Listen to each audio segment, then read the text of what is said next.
Welcome to Fantasy Football Today, presented by BetMGM. Hope you're ready for more breakouts. We've got wide receivers here. We had Joe Pisapia on for quarterbacks. We had Chris Harris on for running backs.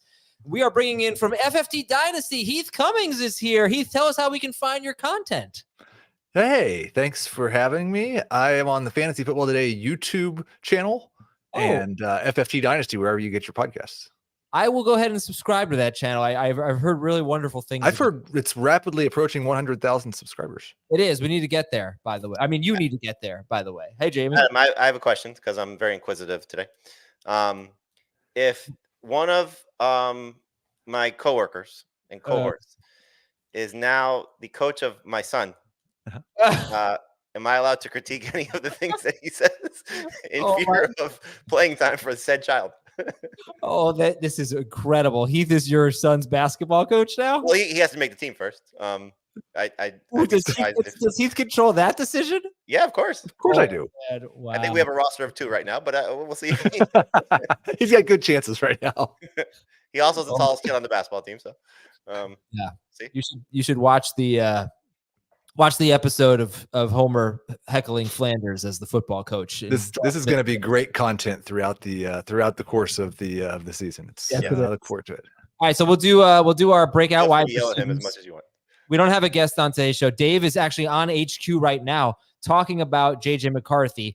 And what it means for Justin Jefferson. So let's start there. JJ McCarthy is out for the season. Jamie, what does it mean for Justin Jefferson? Doesn't mean anything for me, to be honest with you. I anticipated mediocre quarterback play for Jefferson this season. And when I say that, obviously you want to have great quarterback play for your receivers. But I trust the system. And, it's a small sample size. But what I saw from Jefferson and the time he spent with Nick Mullins gave me very much a level of, I don't want to say hope, because I know he's a great player, but a level of comfort that he can produce with almost anybody throwing him the ball. Now, Sam Darnold's been awful. We know that. And as our esteemed producer, Thomas Schaefer, brought up, we could see Darnold, if he struggles or gets hurt, Nick Mullins come back in. So at least you know what you're getting there. He averaged over 20 PPR points per game in those 4 games. Yes, he played Detroit twice. All right, you already made fun of me with the voice earlier today. You don't have to do it again. But I still think you saw 10 targets per game. He is the NFL's leader in yards per game by almost 11 yards over the next guy in NFL history, Calvin Johnson.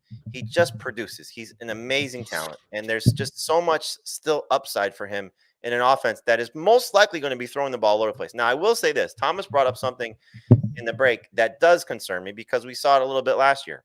If Jefferson gets hurt, the Vikings could be in the conversation to be the number 1 overall pick, maybe, because while we like a lot of volume passing for fantasy, their defense may not be that great. Their offense may not be as good as it could be.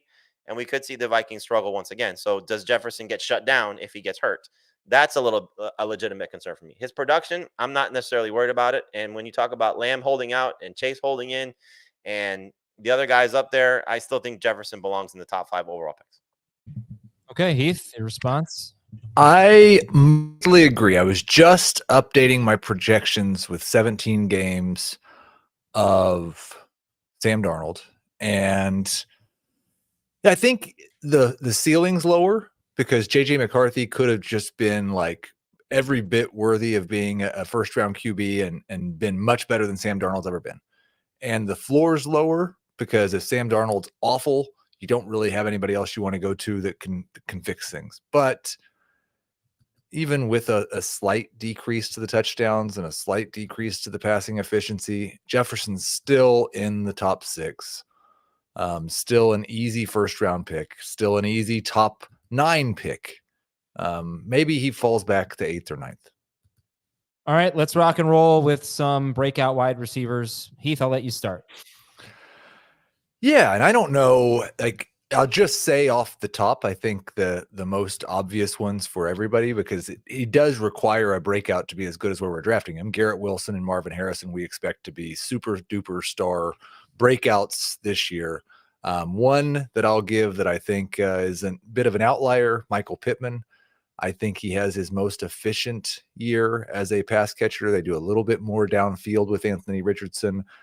Some of the read option stuff is going to really help his efficiency, and I wouldn't be surprised if he sets a career high in touchdown. We're going one. Let's go one at a time. Okay, Michael Pittman.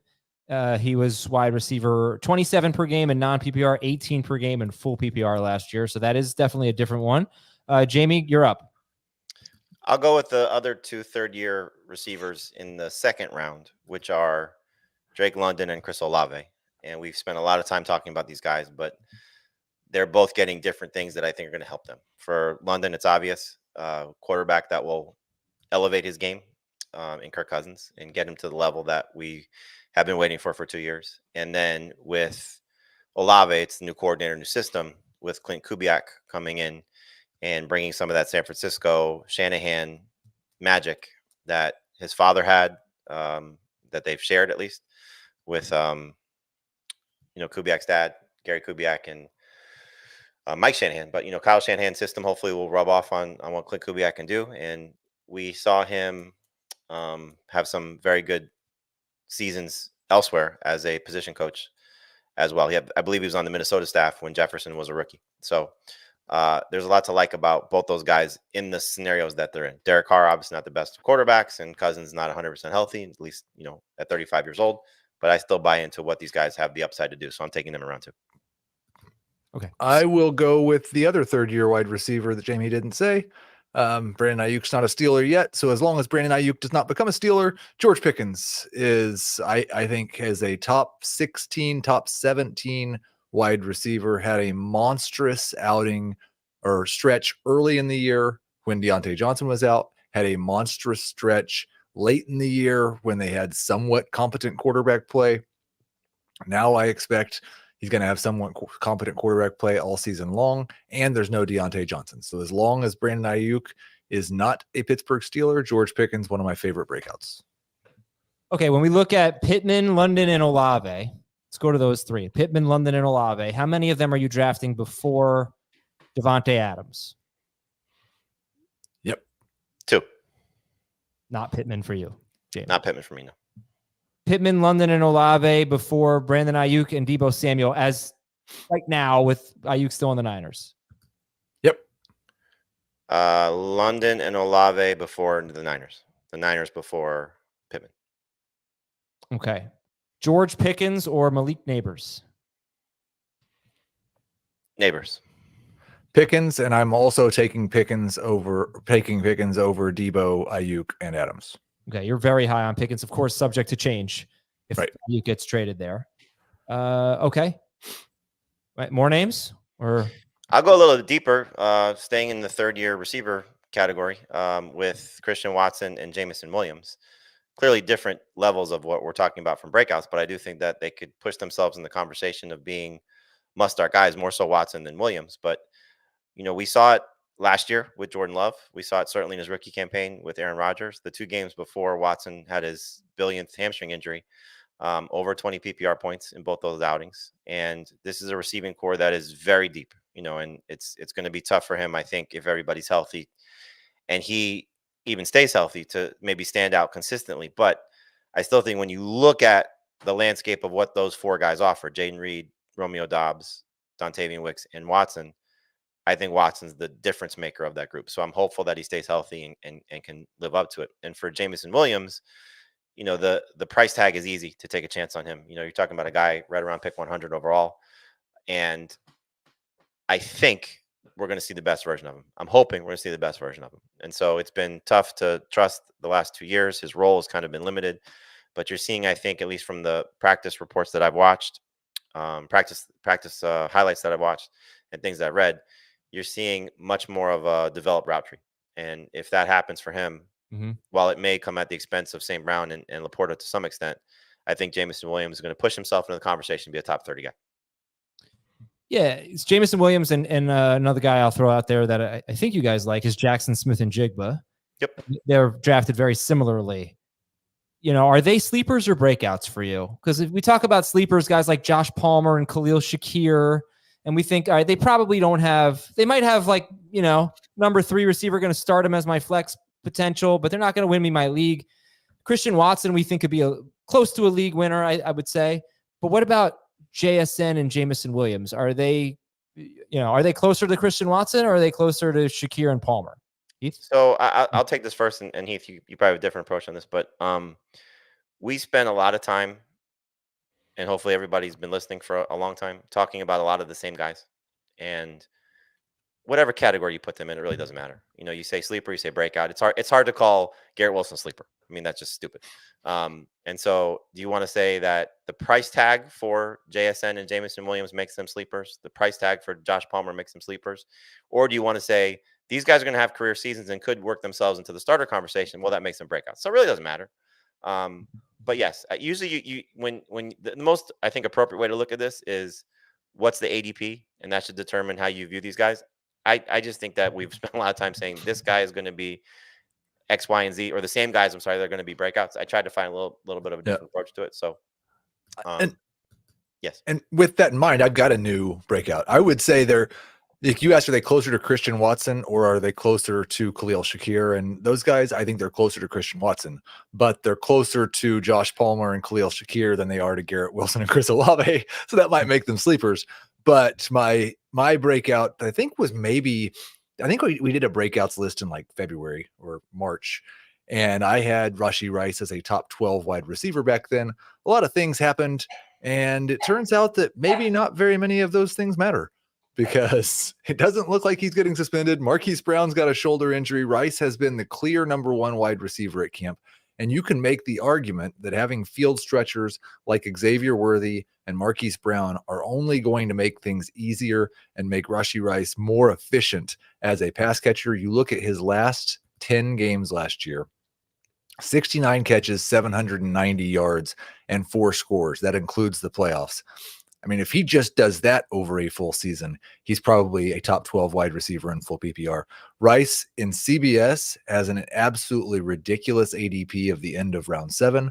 You can easily get him in round 5 right now. I've got a round 4 grade on him, and he could be, of all the wide receivers we've talked about on this show, he could be the best one. Come back to Rashee Rice, and I'll compare him to one guy who's basically going back-to-back with him in recent drafts. Back-to-back to Rashee Rice, and I'll tell you who that is in a moment. But if you have not signed up for BetMGM yet, now's the time. Use the bonus code FANTASY. You're going to get up to a $1,500 first bet offer on your first wager with BetMGM. Here's what you do. You download the BetMGM app. You sign up using the bonus code FANTASY. Deposit at least $10 and place your first wager on any game. You will receive up to $1,500 in bonus bets if your bet loses. That's $1,500 in bonus bets if your bet loses. Make sure you use the bonus code FANTASY when you sign up on BetMGM. We will be right back comparing Rashee Rice to mystery player. Well, you need your sports news anywhere? We've got breaking news to bring you. Then get your sports anytime you want them. Big trade news overnight to discuss. Because we know you need sports all the time. A lot of movement in the rankings this week. A legend adds to their legacy. We're bringing you that breaking news right here on HQ. CBS Sports HQ, anywhere, anytime, all the time. Can you guys guess who the player is that's back-to-back with Rashee Rice recently? Recently? Yeah, big breakout potential. Tank Dell. Who do you like? Who do you prefer? Rice right now. But they are back-to-back. Rice, but Dell was going to be the next guy I said, and I think Dell is also underpriced. Okay. So these are guys you can get in round 5. We love the receiver value in round 5. Draft receiver in round 5. And I want to ask you about DeVonta Smith. He's about wide receiver 20 in ADP, getting some great reports. Hard for me to make a statistical case because it's been the last 2 years. When Goddard and Brown are healthy, he's like a number 2-3 wide receiver. But, I'm hopeful. And when one of them is hurt, he's the number 1 receiver. So there's that. Jamey, are you drafting DeVonta Smith? Do you find yourself drafting DeVonta Smith a lot?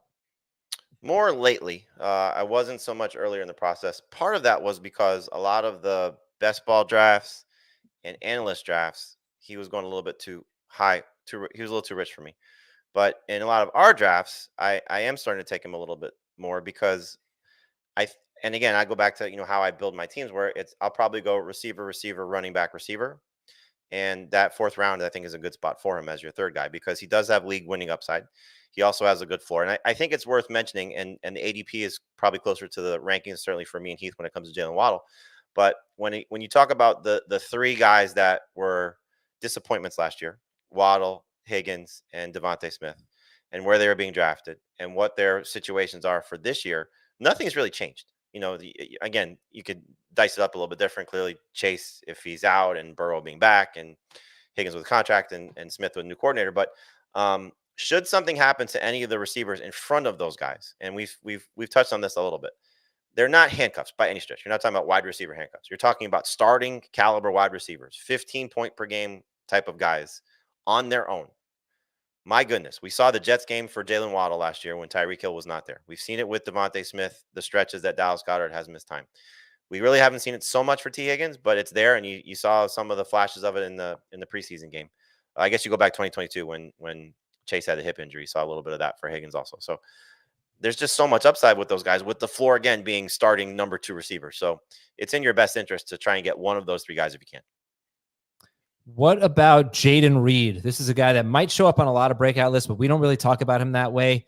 I know Jamie and I prefer Christian Watson. Heath, do you prefer Christian Watson to Jaden Reed? I've got Watson slightly higher, but I think the problem with Jaden Reed is that it seems to me that if everybody stays healthy, he's more likely to be worse than better than he was last year, just because so much of his production was unsustainable touchdown production. He had 2 rushing touchdowns on 11 attempts, 8 receiving touchdowns on 94 targets. And I don't really know if Christian Watson is healthy that we're going to see a big increase in the total number of targets. Now, there's some guys I think that are probably kind of like injury-based breakout candidates, and Jaden Reed certainly qualifies as one of those. I had Marquise Brown as a breakout. I guess you have to remove him, but I really felt like he was going to have his best season ever. Will he have his best season ever, Marquise Brown, when he comes back? That's the problem is he had, if he's not going to play a full season, like when he was going to play a full season, I think it was easy to make that case that he might. 91, 1,008, and 6 touchdowns was his best full season. But like, if we're just going to talk about he has this breakout stretch, well, he's already had a stretch of half a season where he was a top 12 wide receiver. Yeah, like 3 times he's done that. I thought maybe he'd be able to do a little more consistently. His highest finish, Marquise Brown's highest finish per game was 24th in full PPR. In non-PPR, it was like 30th. I felt like he had a pretty good chance. But when I originally thought that, I thought, all right, Rashee Rice is going to get suspended. Xavier Worthy missed like all of mini camp. He was hurt. Things aren't looking nearly as rosy for Marquise Brown. I guess I don't really see him being top 24 per game. All right, I was fishing for some new names. That's it. We can end it there. Any other breakouts? We good? No, I think that probably covers it. I mean, it's a weird position because it's like there's a lot of established guys that that are going to have some big years, and we're seeing a little bit of a change in the guard too. If Adams and Evans and who knows with Kupp, takes that sort of step back. I do think you can make a case for Malik Nabers to be a breakout. If you're in the camp of rookies belong in this conversation. One more name is Rashid Shaheed, who when we had Rich Rebar on, I think I asked him for his favorite breakout, and I think he said Rashid Shaheed. I don't know if he said a sleeper or a breakout, but we don't talk too much about him on our show. How do you guys feel about him? He's more in the Josh Palmer camp, and I think it's very similar. Could be a big part of their offense. And, hopefully does something significant. I said breakout, not bark out. I think the last chance you really have, like we could throw some more names out there, is that round 8, round 9 range with the last group of the first round and early second round rookies. You get Xavier Worthy, Brian Thomas, Ladd McConkey, Rome Odunze, Keon Coleman. Like if you haven't got a young, exciting wide receiver that you think you might break out and you get to round 8, you can grab 1 or 2 of them right in that range. All right, last question here. 2 questions. 1, does Terry McLaurin have his best season ever? And 2, who let the dogs out? I would not bet on Terry McLaurin having his best season ever. He might. I wouldn't be surprised if he has his best touchdown total ever, or he has his best yardage total ever. I don't think he's going to do both. His best finish is 22nd per game in non-PPR, 20th per game in full PPR. That's it for our bonanza at wide receiver. One more show. We got tight ends with Alfredo Brown coming up. And that's it for fantasy football today. Talk to you later.